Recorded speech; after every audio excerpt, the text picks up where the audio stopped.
शुभमंगल। जय श्री कृष्णा सभी को। ये था हमारा 75 डेज हार्ट चैलेंज का पहला दिन, जो कि बहुत अच्छे से मैंने सुबह सुबह शुरुआत करी अपने दिन की और पॉजिटिव वाइब्स के साथ बैठ गया पूजा करने के लिए। कुछ मंत्रों के जाप करता हूँ मैं, वो जाप किया और गायत्री माता की आरती करके ये वाला भोग लगा दिया और उसके बाद 6 बजे करीब बैठ गया योगा करने के लिए।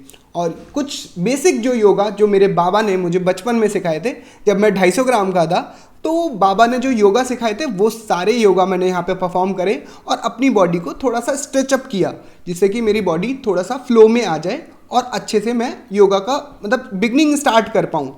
उसके बाद योगा ख़त्म करने के बाद फटाफट से मैं बैठ गया अपना खाना खाने के लिए और खाना खाने के बाद मैंने जल्दी से सारे काम अपने स्टार्ट कर दिए, क्योंकि मुझे ऑफिस वर्क भी करना था और शूट भी करना था।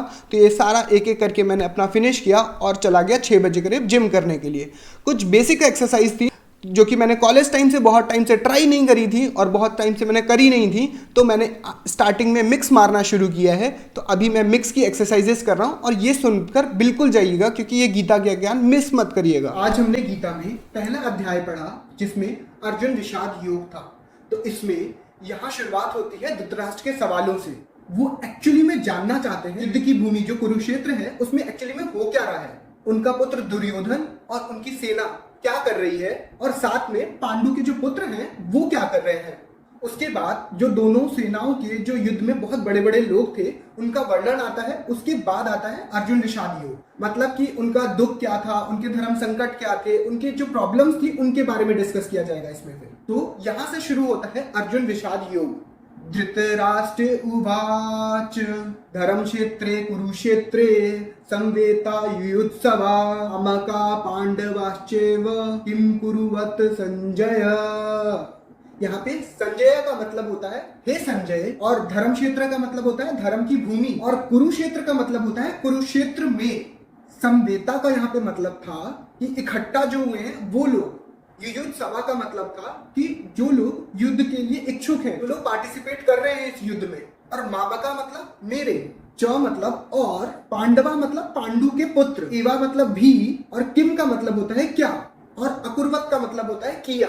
इस पहले श्लोक में ये पूछा जा रहा है कि धर्म भूमि कुरुक्षेत्र, जो कुरुक्षेत्र भगवान की भूमि होती थी जहाँ पे राजा कुर ने तपस्या करी थी, वो धर्म की भूमि कुरुक्षेत्र में मेरे और पांडु के पुत्र क्या कर रहे हैं। धृतराष्ट्र ने ये सवाल संजय से पूछा। धृतराष्ट्र जो थे वो ये जानना चाहते थे एक्चुअली में युद्ध की भूमि में हो क्या रहा है। धृतराष्ट्र अंधे थे, लेकिन आंखों से अंधे थे, वो देख नहीं सकते थे, बट मन और क्रम से वो अंधे नहीं थे। पर यहाँ पे धृतराष्ट्र को ऑलरेडी भगवान देखने की शक्ति दे रहे थे, बट धृतराष्ट्र ने बात को मना करते हुए कि मैं जिंदगी भर नहीं देख पाया, तो इस दृष्टि को मैं नहीं लेना चाहता।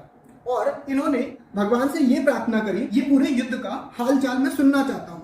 तो ये भगवान ने क्या किया, ये सारी चीजें संजय को प्रदान करी। तो संजय जो थे देख सकते थे कि युद्ध भूमि में एक्चुअली में चल क्या रहा है, युद्ध भूमि में कौन किसको मार रहा है, कौन कैसी रणनीति बना रहा है। ये सारी चीजें जो थे संजय देख पा रहे थे और समझ पा रहे थे। और धृतराष्ट्र को बहुत अच्छे से पता था कि वो धर्म के साथ नहीं है, धर्म तो वहां था जहां श्री कृष्ण थे।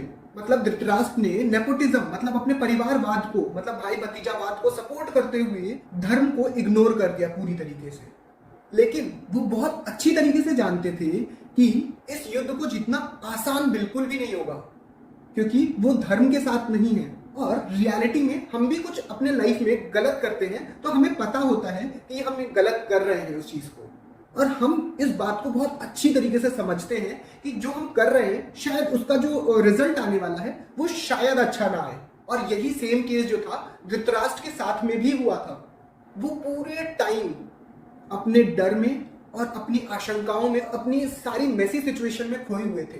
तो ये था हमारे पहले श्लोक का मतलब, और बाकी सारी चीजें मैं धीरे धीरे आपके सामने रिवील करता जाऊंगा, बाकी की चीजें, और सेकंड श्लोक मैं आपको डे 2 में क्लियर कर दूंगा। तो ये वाटर चैलेंज भी 4 लीटर्स का 9 बजे तक हमने खत्म कर दिया था। ये थी आज की हमारी सेल्फी।